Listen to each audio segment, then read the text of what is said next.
Ezra chapter 10 ends with the formula for revival. This formula has been followed every time there's ever been revival in the history of the world. Let me show you today what the formula for revival was and is. In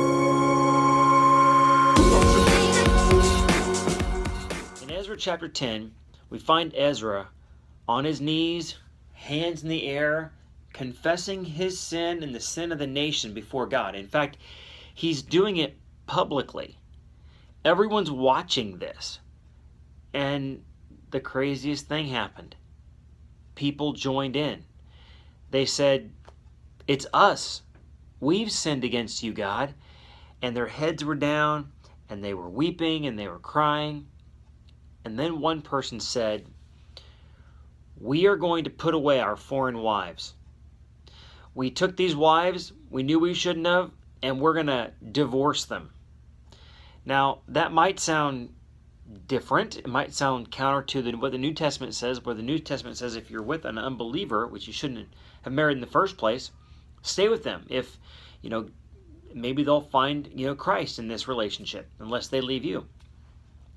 What happened actually was there was a 3-month process that begins, and most of these foreign wives are converted to Christ, or Judaism, where they're looking for the Messiah.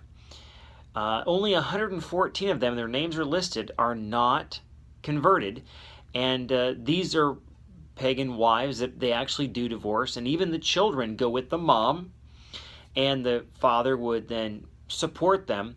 But it's an extreme situation. Some of these were illegitimate marriages to begin with. In other words, you've got a man who marries his daughter, or a brother who marries his sister, not even legitimate in God's eyes anyway. And so these were women that were taken care of, but then divorced. The point was this, though. There was confession of sin, personal and corporate.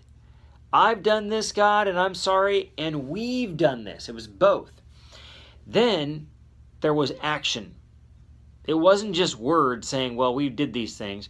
They took action to correct the problem. This was extreme action.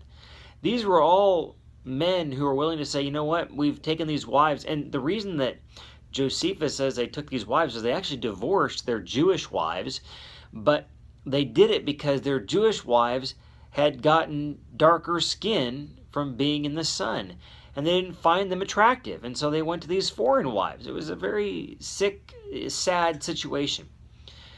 But when they took this action and they repented of their sin, God brought revival, and there was revival in the land of Israel.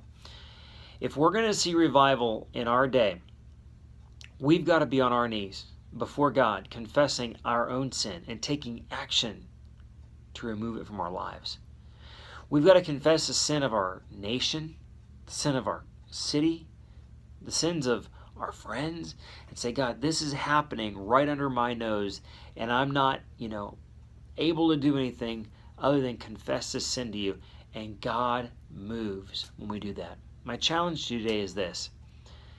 Get before God, maybe even with a friend or a family member, and begin this act of confession and see what God will do in your life, in your family, in your community, in your church.